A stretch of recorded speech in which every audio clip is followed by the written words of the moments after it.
When I looked at Touhou 6, I talked about how the game's design and pacing are very strong. When I talked about Touhou 7, I talked about how the game has fantastic storytelling.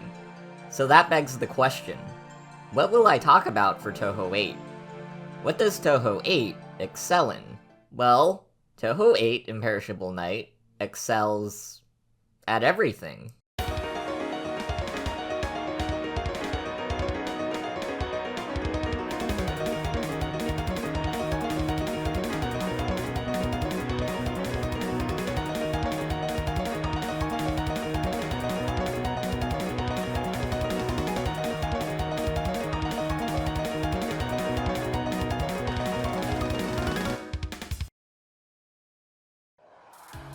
When Touhou's comeback to Windows was conceived, Zune came up with the idea of a 3-year plan consisting of 3 main games.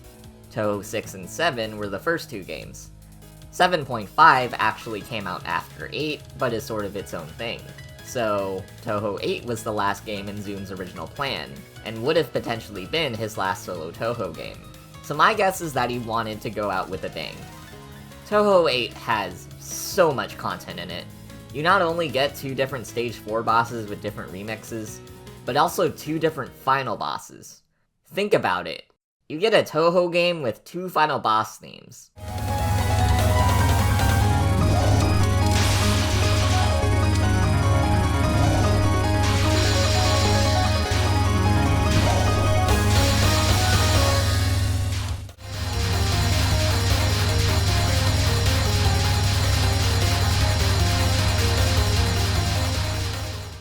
The final boss themes of Touhou games are all iconic touchstones of the series, and this game has 2 of them.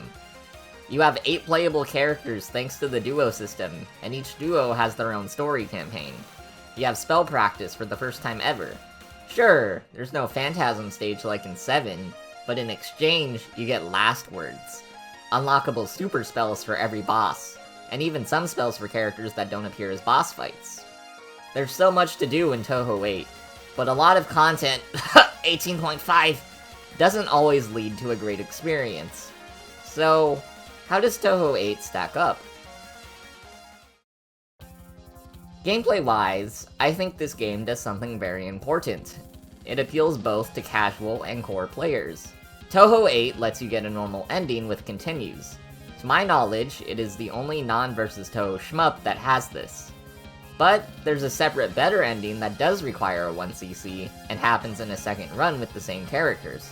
So, your first run of the game can help teach you the mechanics and prime you on bullet patterns ahead of time. Then, you'll be ready for a second run. It's a way to encourage replayability beyond just death and score. But, score is still there for those who like it. Touhou 8 uses a duo system where you play as 2 characters at once. Unfocused, you're a human. Focused, you're a yokai. Human shots are generally weaker, but humans move faster and can generate time points. Yokai shots, meanwhile, give you the benefits of focus, like seeing your hitbox, and are stronger. But, human bombs are generally stronger. So, if you want to pull off a great bomb, you'll have to switch off of focus for maximum damage. Getting time points with the human helps for score, and gives you more chances to continue. If you meet a threshold by the end of the stage with time points, you get an optional spell against the boss where death doesn't cost any resources. It's just a fun bonus for more points. So, Touhou 8 has a lot of mechanics for core players to dive into. But, you've got the continues for newcomers, in addition to the game giving out a ton of bombs and extra lives through its stages. There's even a new bombing system where you can spend 2 bombs instead of dying. The game's balanced out really well. The game's stage and boss designs are also more interesting thanks to the human yokai split. There's certain barriers that only humans can hit, and these barriers often spawn bullets. So, the levels are more dynamic and have situations where you swap between human and yokai. But, I think this system especially shines in Danmaku. Yokai deal more damage to bosses generally, but bullets are often spawned with human barriers. So you can deal less damage but make dodging easier with a human form, or try to super dodge with yokai to deal the most damage. Or, some bosses have human-only bullets. So, you have to stay in yokai form, which comes with slower movement speed to avoid them, or you can try to use human form anyways. The Danmaku design is really unique compared to other Touhou games, and the game has some very nice patterns. Mystia has a darkness gimmick. Kane has some pretty lasers. And Raisin's got mind-boggling bullets. There's so much cool stuff. Lastly, for gameplay, I want to mention the last words again. These also double as achievements. Clearing certain objectives in the game lets you fight more and more of these bonus spells. Core players have these extra challenges to do, and casual players have incentive to keep playing and get better. It's the cherry on top of all of this. So yeah, I think Touhou 8's gameplay and game design are pretty rad.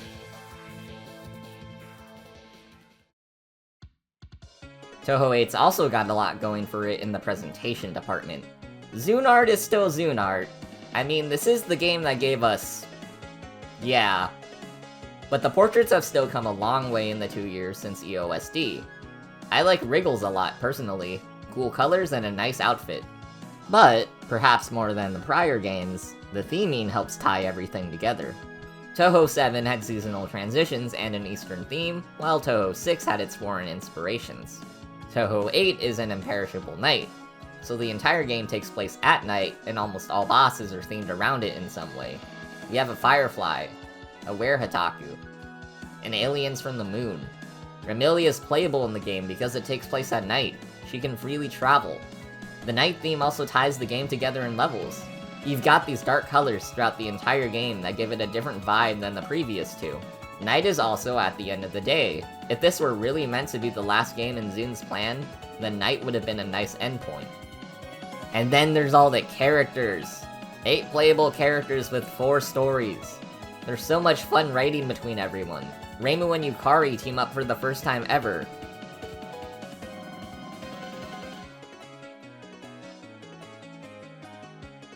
Alice is super grumpy.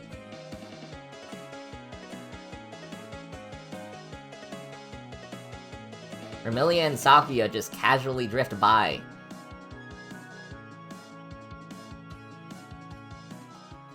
And Yomu and Yuyuko straight up get a manzai routine.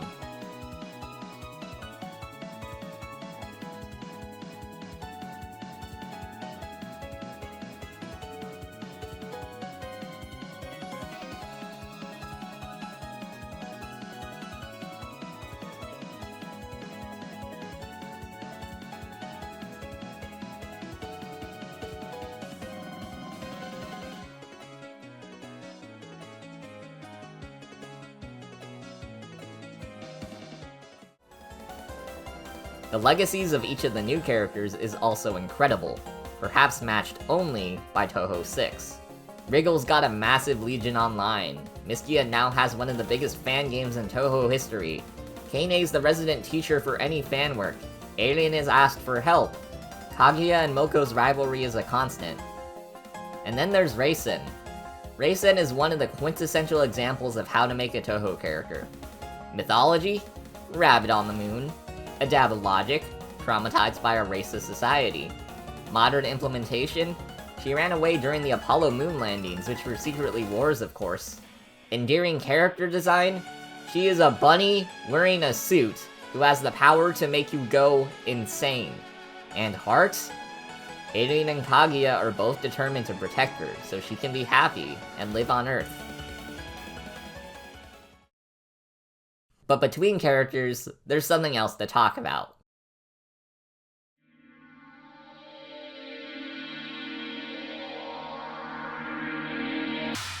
The fights against Reimu and Marissa. Returning from Touhou 4, you fight one of the two depending on who you play as. The Danmaku in both of these fights are extremely dynamic and in some ways, even more exciting than the final bosses. Reimu makes you choose between slower movement and more bullets with methodical strikes, while Marissa tries to overwhelm you with sheer firepower. It's a dynamic that kinda matches Mai and Yuki. These fights are also a part of something Touhou 8 does. The game pays tribute to the Touhou games that came before. Reimu and her yin-yang balls are here from Touhou 1, but they behave similarly to Touhou 4. Her song's remix is also from Touhou 4.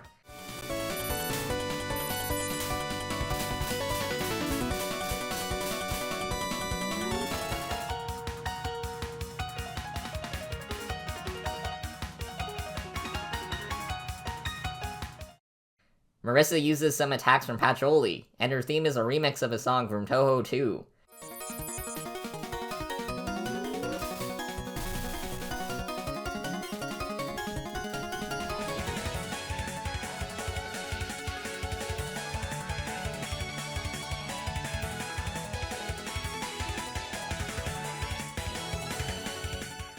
The credits theme of Touhou 8 comes from Touhou 3.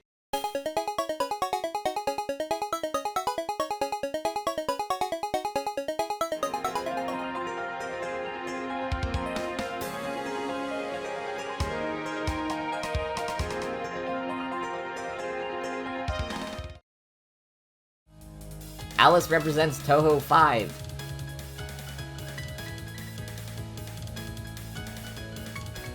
And then you've got other duos for Touhou 6 and 7. Hell, the Stage 1 theme originally debuted in a music CD. This game truly celebrates everything that came before it.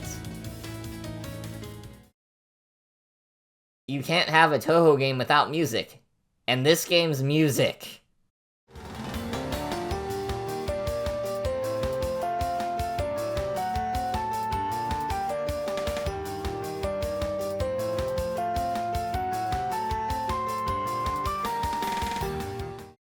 This game's music.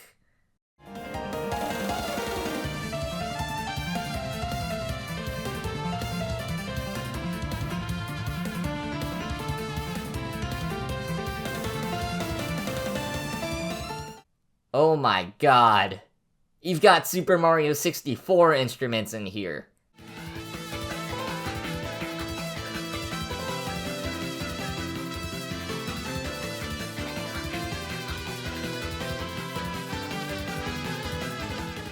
You've got romantic songs in here.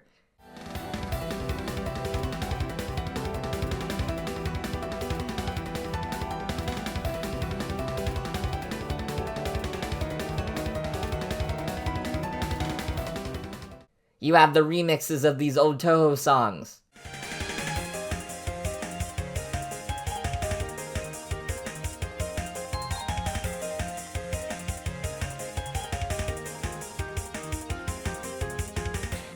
You have a remix of a children's nursery rhyme that somehow goes hard.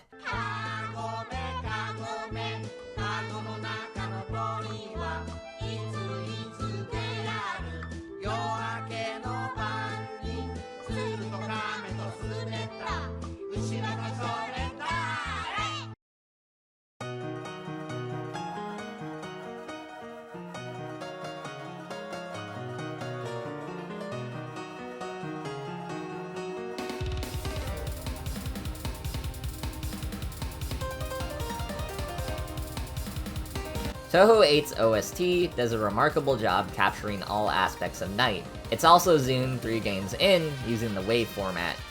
Touhou 7's soundbake might not have had as many instruments as it could have, but 8 covers all bases. There is just so much good about Touhou 8.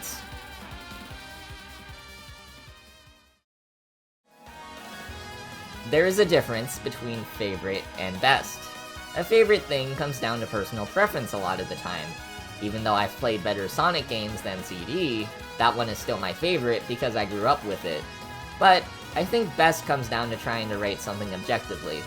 That doesn't mean you are rating it objectively. Quite frankly, I think that's impossible, but you do your best. So, I'd say Sonic Mania is probably the best Sonic game. My favorite Touhou game is 10 because of its emphasis on one location, its music, and it's the Touhou game I've played the most. But when I think of the best Touhou game, I think of Touhou 8, because Touhou 8 can be enjoyed by almost any type of Touhou fan, and it excels in almost every area. The gameplay is accessible while still offering challenges for advanced players. The game is loaded with a ton of content for replayability. The setting and characters lend themselves to some great writing. The game pays tribute to almost all Touhou that came before.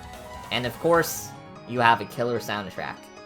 So, I think Touhou 8 is the best Touhou game. It is certainly the ultimate Touhou game. Happy Imperishable Day.